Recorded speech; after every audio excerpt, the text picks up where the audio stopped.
We're here in the beautiful city of A Coruña on the northern coast of Spain, and we're here to visit my clients Julianne and Spencer. They moved here from the United States more than 1 year ago. Spencer's teaching English, and they also brought along their dog Winnie. So let's go see where they live and what a day in the life is like here.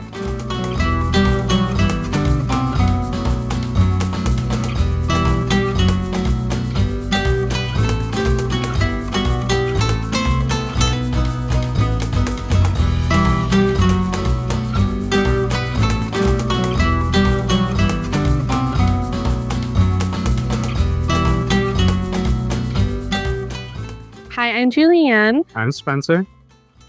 This right here is Winnie. And we moved from the US to Spain. Julianne and Spencer moved from Pittsburgh to Spain in 2025 alongside their dog Winnie. Their journey, however, started 10 years earlier. When we realized we wanted to leave the United States was when we both studied abroad. I studied abroad in Prague. And I studied in Oslo, Norway. And it was just, that was 10 years ago. So it was just this like completely eye-opening experience. It felt really expansive. Like there's so much to do, so much to see, so much to explore. Fast forward to when we met you, I think we were just like 10 years we've been working towards this dream of living abroad. And at a certain point we're like, what are we doing this for? We weren't happy working like 9 to 5, corporate burnout, and then just like spending the weekends, like just trying to recuperate from our jobs, and then only having 2 weeks vacation, like in the whole year. So for us, it was really like, if we want to do it, we have to like commit to doing it. And it can't just be this far away dream that we say, oh, when we get there, we get there. So yeah, I think we were both just so burnt out and we're like, we just need to take a leap of faith and do it. People always say like, oh, when you move, it's different because it's not being on vacation. But, you know, of course, we enjoy traveling on vacation. There's no obligations that you have other than to have fun. But we've worked on vacation as well, being remote workers, like traveling, like, okay, I'm going to work in this destination or this city and then enjoy the few hours afterwards and all that type of stuff. So doing that, you get to experience a little bit more of what it's like living somewhere else and like having a job, doing a different day to day and that type of thing. I think that solidified that like, okay, the lifestyle that we would have is almost fine if it was somewhere else. If it was a different city or different community or different kind of place and interaction. So that helped as well. You'll talk us through a little bit about how you decided to come to Spain and A Coruña, which is definitely off of the trending destinations list. I think because Spencer is doing the like teaching assistant program, in his specific process, they allow him to pick 3 regions. And my criteria was like, I can't live anywhere with mosquitoes because I've been to the south of France in the summer and just pretty intense with mosquitoes. So we literally looked up a heat map of the world, a mosquito heat map, and then saw like the top of Spain. So we really wanted like more northern areas. And so we've never heard of Galicia, pulled up a video, saw a bunch of green grass and like blue water, and we're like, okay, let's do it. And we put that as the top region, and we just got assigned to A Coruña. So wow, it's just like amazing. Rather than being like, okay, I need everything meticulous and planned and exact before I can take one step.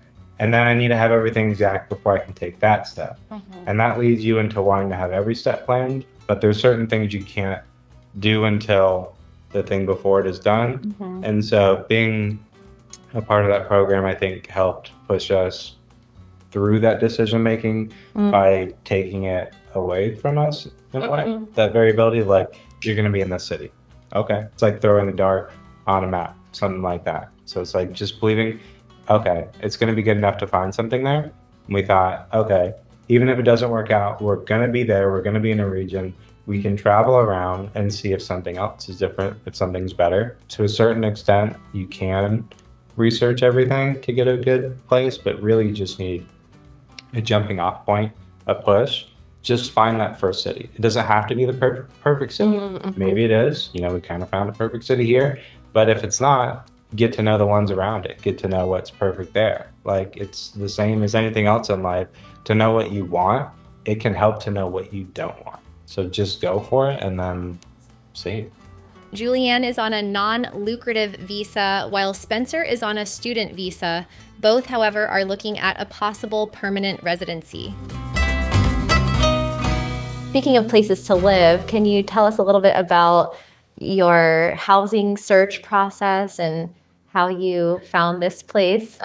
Gosh, when we started looking for a house, or at least a property to live in, we wanted to make that transition easier for us. So we did a short-term rental with Airbnb and gave ourselves a month, and then we worked on finding long-term rental like within that month. And so we're searching for places, looking for things and all of that. And this place came up right at the end. But by that point, we had explored so much of the city that we then knew this is exactly the neighborhood we want to be in. And that helps. It's the same point of like, where do you move? How do you move? Do you want it to be exact?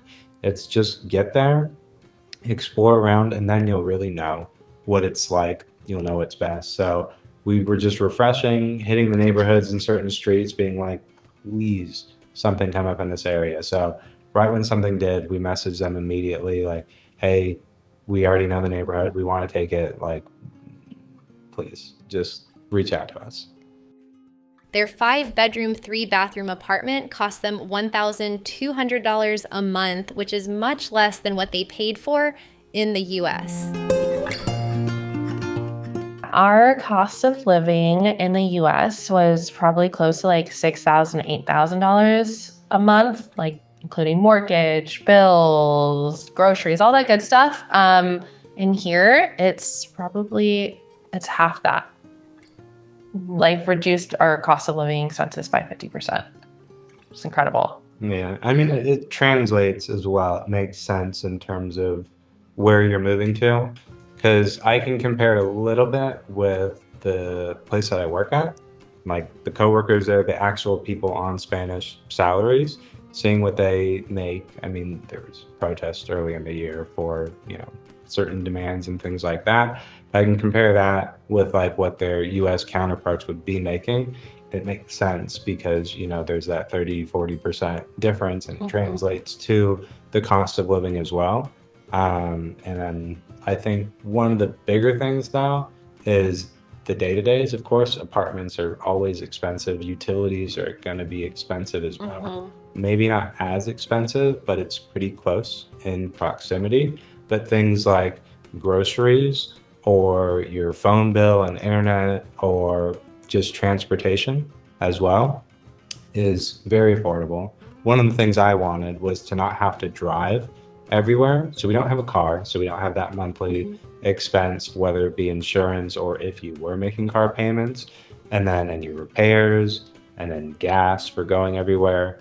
Last year, I loaded up $10 on the bus card and did a 40, I keep saying dollars, but 10 euros on the bus card and 40 euros for a year for the bike, public bike system here. And that's what I used for 50 euros transportation for the full year to get around the city, go to work, do all that type of stuff. So that's great. And then when it comes to feeding yourself, all the vegetables, the produce, maybe you don't have as many things as you do in the States with the infrastructure that they have for shipping, transportation, but you get things that are more localized, you get better quality, it's easier. It's not like, I have to go to Whole Foods and spend so much money. So, I mean, instead of spending $300, $350 a week on groceries back in the US, now it's like maybe $100 a week. So, and you're still getting very, very good quality produce and meats and things like that. So that's been very nice. A Coruña is in the Spanish region of Galicia, which is known for their world-class beef and cured meat.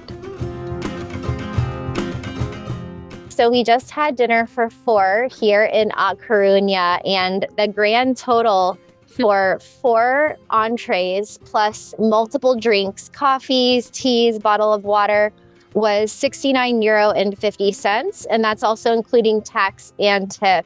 And it was also similar to our lunch yesterday. That also was about €60 for 4 people to order main plates plus some appetizers that we got as well. So, and drinks. So as Julian and Spencer said, when they go out to eat by themselves, they spend about €30 between each other. So you can focus on that, although we didn't have wine, but wine is almost the same price as like coffee or tea or water. So yeah, checks out. Moving abroad changed Julianne and Spencer's view on life and their day-to-day to be much more relaxed. Something that you don't think about is just in the day-to-day is the health aspect, because so many things that you read online is like try to find 30 minutes a day or take a walk just a little bit, because any exercise is good for not just like your body's health, but your brain's health, to feel happier, to not be so depressed and things like that. So in the day-to-day, being forced, quote unquote, to do physical activity, I have to ride a bike to get to work to do that, or like, I have to walk to the grocery store. Like, it's a mood booster to do all of these chores, so you're happier because you are healthier just by default. It's being forced to do whatever. You're not sitting in the car all the time. Before we moved here, it'd be like, okay, we need to go get groceries, let's drive 25 minutes to this specific grocery, and it's just, you go from your car at your house to the parking lot, you go get the stuff there, and then you go back from there to your house in the car. You're isolated the whole time, obviously, because other cars and whatnot. But here, it's like, let's go for a walk through the neighborhood. You get to go out, you see the nature, especially around here and the region in Galicia. So you get to see the nature, you get to see the people, you get to see the neighborhood, you get to see a lot of lives and interaction. It's just the atmosphere and what you absorb through it is so much different. Yeah, that's a good point, because I've noticed, like, living in a city center in the United States, how stressful it is to go to the grocery store. And I try to go during off-peak hours when no one's there, because everyone is rushing. You're getting run over. People are rude. And then here, everyone's just like meandering around little markets, picking up a couple of things, walking away. Like, no one's running around. That is the biggest difference between Europe and the US. Even in the cities, there's like a flow to life and not this like manic, hurried pace that we experience day in and day out in the US. I noticed too, like in the US, it's like, we're living to work essentially. And here in Spain, it's very much like you work and to live.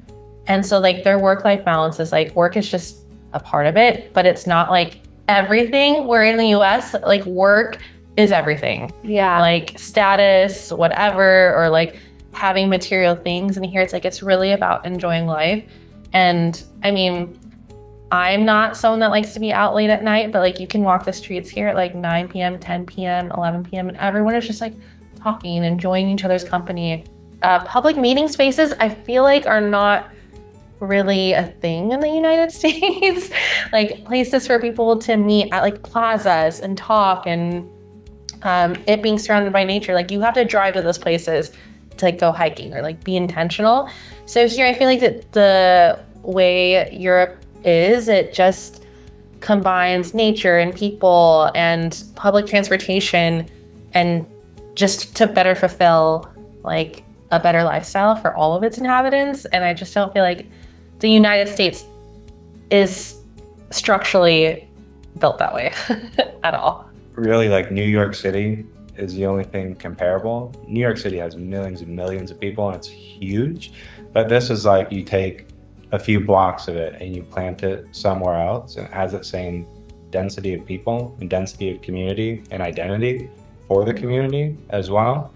But it just makes it really special to walk through and get that piece of life, but not everything else that comes with it, with all the complications of having millions and millions of people because it's the only way it would be built in America. A real challenge in their move was also finding the best way to bring their 13-year-old dog, Winnie, with them. This is how we moved with Winnie. Definitely relied on a lot of Facebook groups. There are it all started for me, at least being in private charter for pets Facebook groups. And I think it's a wealth of knowledge because people are telling you like, okay, maybe you can't afford a private charter, but here are these like really good airlines I've let my pet on. But they also introduce you to resources of like pet relocation consultants. So one, I was really scared because our huge thing was we did not want to put Winnie under, especially at her age. She's 13. So that kind of actually put us off from moving abroad because we had no idea how to take her in like the most safe way possible. Yeah. But like meeting these different people, interviewing like pet relocation places, people are like, yeah, I mean, we transport horses. We transport, I don't know about elephants, that seems huge. We transport lots of like different wild animals from Germany. So like Lufthansa is a really good airline, European airline that takes really good care of pets. And then there's services like the Queen Mary. If you just absolutely don't want to put your dog under the airplane, you can take a boat and come over here. So it's like whatever you can do within your price range. I know Delta is like letting pets in, but that fear of like putting her under wasn't that bad anymore when I was realizing like how many animals actually get transported back and forth. So it's not as scary. For us, the ARC at JFK Airport was the key to getting that done in time. And we did have to go there, come back to finish some things with selling our house, and then leave. But if you're leaving from JFK or New York City, you can stay there for like 2 days. You have your health visit, and then you stay. I think they can get it done 24 hours. Give yourself 48 if you want to be safe. But then you take the plane from JFK or you take the plane from New York or New Jersey, but it makes it so much simpler to just go through the ARC. Since they made their home in A Coruña, Julianne and Spencer started their journey to Spanish residency and European lifestyle. The next step for us is we're kind of both like figuring out a new way of like working because how we were working in the US wasn't it for us. I'm interested in like being an entrepreneur. Spencer's interested in like finding just more productive like careers that are more aligned with what he wants to do in life. So that's really pivotal, but we would love to buy our house here in Spain that we live in. And we are really working towards getting the 5-year residency so we can be able to freely travel throughout Europe because in the way the current visas work, we do have to stay, I think, 183 days or... Yeah, you can't. About 6 months a year. Yeah, without leaving. So we're just working on like truly just getting 5-year residency. That's the end goal so that we can be able to maybe make this our home base and then go to different parts in the EU. So when we came transitioning, finding the right city, finding that it is a good way of living for us, that transitional time period. So we've adjusted to that, I think, pretty successfully. And then now we're working on the permanency of it. EU citizenship. That's where we're at. After 2 wonderful days in A Coruña, we followed Julianne and Spencer to Madrid on a 4-hour train ride. So here we are in Madrid, and Julianne, Spencer, what brings us here today from A Coruña? I am here because I had a doctor's appointment. So we just took the 4-hour train. Here it was really easy. Oh. And do you come here often to like run errands, go to the doctor? Why not do it there in A Coruña? There are more like specialized doctors in Madrid and not so much in A Coruña. So this is our first time taking the train down to Madrid. Oh, yeah. Okay. And how did you get here before? RV, Caravana, an RV, yeah, and car.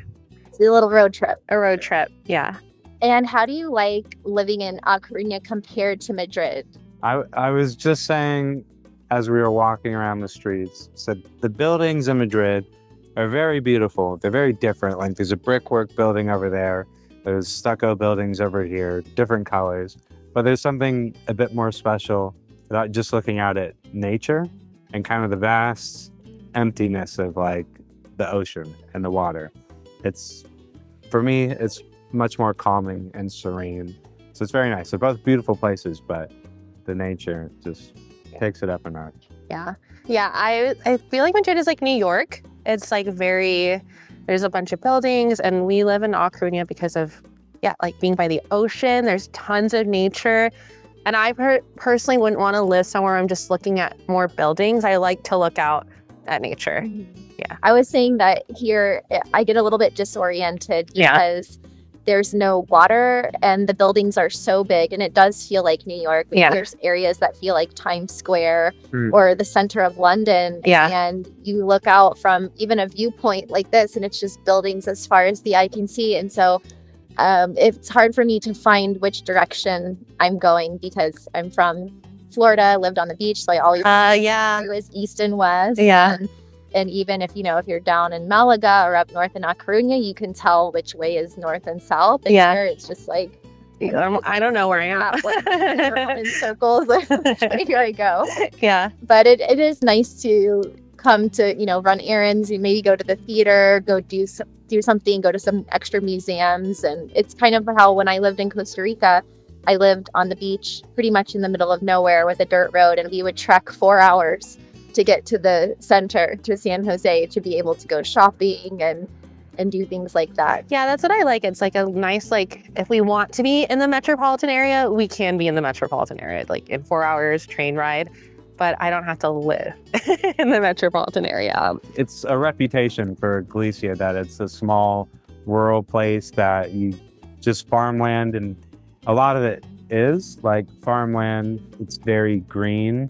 I mean, in terms of cattle and things like that, Henry Cavill went out there to buy cattle for himself because the beef there is so special. But I mean, there's the cities plotted in different places as well.